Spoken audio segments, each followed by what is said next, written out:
কৌস্তভ কিশোৰৰ পৰা আৰম্ভ কৰিব বিচাৰিছোঁ। কৌস্তভ কিশোৰ যে বহুত প্ৰত্যাশিত এখন প্ৰতিবেদন যি মন্ত্ৰী গোটে 4.5 বছৰৰ পিছত অসম বিধানসভাত উত্থাপন কৰিবলৈ আগবাঢ়িছে।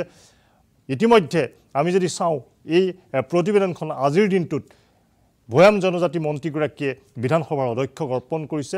কাইলৈ দিনটো থাকি পৰহিলে অৰ্থাৎ এই যিখন অধিৱেশন এইখনেই হ'ব হিমন্ত চৰকাৰৰ কাৰ্যকালৰ কাৰ্যত অন্তিমখন অধিৱেশন আৰু এইখন অধিৱেশনতে দেখিছোঁ যথেষ্ট সংখ্যক বিল উত্থাপন কৰিছে আৰু মন্ত্ৰী গোটে আপোনালোকৰ এখন প্ৰতিবেদন এই প্ৰতিবেদন প্ৰস্তাৱ আকাৰে পঠাব কেন্দ্ৰলৈ অৰ্থাৎ কেন্দ্ৰৰ গৃহ মন্ত্ৰালয়লৈ।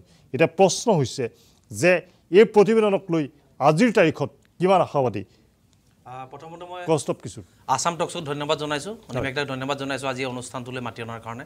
আৰু বৰ্তমান সময়ত আজি অসমৰ প্ৰত্যেকজন 6 জনগোষ্ঠীয়ে নহয় অসমত বসবাস কৰা প্ৰত্যেকজন অসমী আইৰ সন্তানে আজি অধীৰ আগ্ৰহেৰে বাট চাই আছিলে যে আজি 6 জনগোষ্ঠীৰ জনজাতিকৰণৰ বিলখন আমাৰ বিধানসভাত উপস্থাপন হ'ব বুলি প্ৰতিবেদনখন। কিন্তু আমি শেষত দেখিবলৈ পালোঁ যে প্ৰতিবেদনখন আজি নহ'ল, 29 তাৰিখে উপস্থাপন হ'ব বুলি আজি আমি শেহতীয়াকৈ জানিব পাৰিছোঁ।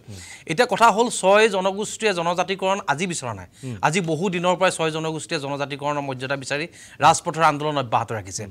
আজি কোনো মানুহ আহি এই অসমত বসবাস নকৰাৰ সময়ৰ পৰাই মৰাণ, মটক, চুতীয়া বিভিন্ন জনগোষ্ঠীবিলাকে অসমৰ ভূমিত এক বৰ্ণিল আৰু বৰ্ণাঢ্য সভ্যতা গঢ়ি তুলিছিল আৰু কালক্ৰমত এই মানুহবিলাকে নিজৰ জীৱন জীৱিকাৰ সন্ধানত যেতিয়া তেওঁলোকে নিজেই শাসন কৰিছিল, নিজৰ অৰ্থনৈতিক ভেটিবিলাক তেওঁলোকে নিজেই চম্ভালিছিল। কিন্তু লাহে লাহে বহিৰাগত মানুহবিলাকৰ যেতিয়া আগ্ৰাসন ঘটিল, বাহিৰৰ মানুহ যেতিয়া অসম ভূমিলৈ প্ৰব্ৰজন হ'ল, লাহে লাহে এই মানুহবিলাকৰ জীৱন জীৱিকাৰ প্ৰতি বিভিন্ন ধৰণৰ ভাবুকিৰ সৃষ্টি হ'ল। আৰু যেতিয়া ভাৰত যেতিয়া স্বাধীন হৈছিল, ভাৰত স্বাধীনতে ভাৰতীয় সংবিধানে এই অসমত বসবাস কৰা বিভিন্ন জনগোষ্ঠীবিলাকৰ অধিক সংখ্যকক জনজাতীয় অনুসূচিত জনজাতিৰ মৰ্যাদা প্ৰদান কৰিলে, কিন্তু অধিক সংখ্যকে এই অধিকাৰৰ পৰা বঞ্চিত হৈ থাকিল।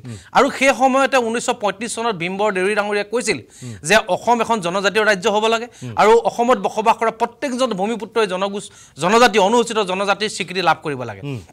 কিন্তু সেই সময়ত আমাৰ পূৰ্বপুৰুষসকলৰ আজিৰ দৰে প্ৰত্যাহ্বান নথকাৰ কাৰণে সেই বিষয়টোত বিশেষ গুৰুত্ব প্ৰদান কৰা নাছিল। আৰু বৰ্তমান সময়ত অবৈধ মানুহৰ যি প্ৰব্ৰজন ঘটিছে, দেশীয়ে হওক বিদেশীয়ে হওক, আজি ৰাজনৈতিক অধিকাৰ আমাৰ হাতৰ পৰা হেৰাই যোৱাৰ উপক্ৰম হৈছে। আৰু এই সময়ত জনজাতিকৰণৰ জৰিয়তে এই 6 জনগোষ্ঠীয় মানুহে এটা সাংবিধানিক স্বীকৃতি বিচাৰিছে আৰু এই স্বীকৃতি বিচাৰি ৰাজপথলৈ ওলাই আহিছে। আৰু 2016 চনত ইয়াৰ আগতে কংগ্ৰেছে প্ৰতিবেদনখন পঠাইছিল, কিন্তু সি কেতিয়াও হৈ নুঠিল। কিন্তু 2016 চনত যেতিয়া সৰ্বানন্দ সোণোৱাল ডাঙৰীয়া যেতিয়া মুখ্যমন্ত্ৰী হৈছিল, তেতিয়া এই বিলখন কিন্তু তেওঁলোকে ৰাজ্যসভালৈ প্ৰেৰণ কৰিছিল।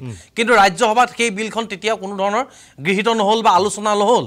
আৰু বৰ্তমান সময়ত অসমৰ মুখ্যমন্ত্ৰী ডাঙৰীয়াৰ প্ৰচেষ্টাত এই বিলখন আকৌ তেওঁলোকে প্ৰতিবেদনখন তেওঁলোকে প্ৰেৰণ কৰিবলৈ এটা কুচকাৱাজ চলাইছে। আমি প্ৰথমে অসমৰ মুখ্যমন্ত্ৰী ডাঙৰীয়াদেৱক ধন্যবাদ জনাইছোঁ, অসম চৰকাৰকো ধন্যবাদ জনাইছোঁ। আৰু 6 জনগোষ্ঠীৰ জনজাতিকৰণৰ বিষয়টোক লৈ অসমত বসবাস কৰা প্ৰত্যেকজন ভূমিপুত্ৰ মানুহে এটা সপোন দেখি আছে, এটা আশা কৰি আছে যাতে এই চৰকাৰখনৰ দিনতে এই বিষয়টো এটা মীমাংসা লাভ কৰক। কিন্তু বৰ্তমান সময়লৈকে আমি গোটেই কথাবিলাক স্পষ্ট হোৱা নাই যে 6 জনগোষ্ঠীৰ দুদুল্যমান অৱস্থাত আমি বৰ্তমান আছো। যে এই বৰ্তমান ধৰক এতিয়া যিখন বিলখন তেওঁলোকে উপস্থাপন কৰিব, যিখন প্ৰতিবেদন দিব, এই মন্ত্ৰী গোটৰ প্ৰতিবেদনৰ ভিতৰত আচলতে কি আছে যে তেওঁলোকে আমি সংবাদ মাধ্যমত দেখিবলৈ পাইছো যে দুটা ধাৰণা আমি দেখিবলৈ পাইছো যে STP উপত্যকা আৰু ST ভেলী, STP আৰু ST ভেলী। গতিকে এই কথাবিলাক তেতিয়া স্পষ্ট হ'ব যেতিয়া মন্ত্ৰী গোটৰ প্ৰতিবেদনখন আমি হাতত পাম বা মন্ত্ৰী গোটৰ প্ৰতিবেদনখনত যিটো কেবিনেট সিদ্ধান্ত হৈছে এই সিদ্ধান্তও কিন্তু আমি জানিব লাগিব। গতিকে এই সময়ত আমি অসমৰ মুখ্যমন্ত্ৰীক সুধিব বিচাৰিছোঁ যদি STV অৰ্থাৎ ST ভেলী আৰু STP এই দুটা যদি 6টা জনগোষ্ঠীৰ মাজত কৰি দিয়া যায়, ক'ৰবাত নহয় ক'ৰবাত আপোনালোকৰ মাজত এটা বিভাজনমুখী আকৌ চিন্তা নাহিবনে? নহয়, এই কথাটো আমি এতিয়া স্পষ্ট নহয়, কাৰণ প্ৰতিবেদনখনত কি আছে বা মন্ত্ৰী গোটে কি ধৰণৰ সিদ্ধান্ত গ্ৰহণ কৰিছে এই কথাখিনি স্পষ্টভাৱে আমাৰ সন্মুখত স্বচ্ছ হোৱা নাই। গতিকে যেতিয়ালৈকে স্বচ্ছ নহ'ব তেতিয়ালৈকে আমি এই কথাখিনি আপোনালোকৰ সন্মুখত আজি মই কৈ দিয়াটো উচিত নহ'ব সংবাদ মাধ্যমৰ সন্মুখত। কিন্তু আমি বৰ্তমানলৈকে আশাবাদী যে অসম চৰকাৰে যি প্ৰচেষ্টা হাতত লৈছে এই প্ৰচেষ্টা তেওঁলোকে পালন কৰিব লাগে। আৰু আমাক যি প্ৰতিশ্ৰুতি প্ৰদান কৰি তেওঁলোক শাসনৰ গাদী লৈ আহিছিলে সেই প্ৰতিশ্ৰুতি তেওঁলোকে এই নিৰ্বাচনৰ আগে আগে পূৰণ কৰিব লাগে গতিকে অসম চৰকাৰৰ মুখ্যমন্ত্ৰী তথা বিজেপি দলৰ প্ৰতি বা অসম চৰকাৰৰ প্ৰতি আমাৰ এটা আহ্বান থাকিব যে বিধানসভা নিৰ্বাচনৰ আগে আগে তেওঁলোকে যি প্ৰতিবেদন মন্ত্ৰীসভা প্ৰতিবেদন আজি বিধানসভাত উপস্থাপন কৰিবলৈ গৈ আছে এই প্ৰতিবেদনখন যাতে আইনত পৰিণত হৈ আমি যাতে সাংবিধানিক স্বীকৃতি লাভ কৰোঁ মানে 26 নিৰ্বাচনৰ পূৰ্বে আপোনালোকক 26 নিৰ্বাচনৰ আগত আমাক মানে আমাৰ যিটো ফলাফল এই ফলাফল আমি পাব লাগিব কাৰণ ইতিমধ্যে বহু সময়ত এই 6 জনগোষ্ঠী প্ৰতাৰিত হৈ আছে প্ৰবঞ্চিত হৈ আছে আৰু এই প্ৰতাৰণা প্ৰবঞ্চনাৰ খুবৰ বহিঃপ্ৰকাশ গতি আজি ৰাজপথলৈ স্বতঃস্ফূৰ্তভাৱে যিদৰে মানুহ ওলাই আহিছে এয়া নিশ্চয় সকলোৱে অসমবাসী ৰাইজে দেখিবলৈ পাইছে গতিকে এই প্ৰতাৰণা আৰু প্ৰবঞ্চনাৰ শেষ হ'ব লাগে এই প্ৰতাৰণাক আমাক আৰু বহুদিন ৰাখিব নালাগে এই নিৰ্বাচনী শেষ হওক এই প্ৰতিশ্ৰুতি শেষ হওক আৰু এই প্ৰতিশ্ৰুতি তেওঁলোকে যিদৰে দিছিলে সেই প্ৰতিশ্ৰুতি আমাক আখৰে আখৰে পালন কৰিব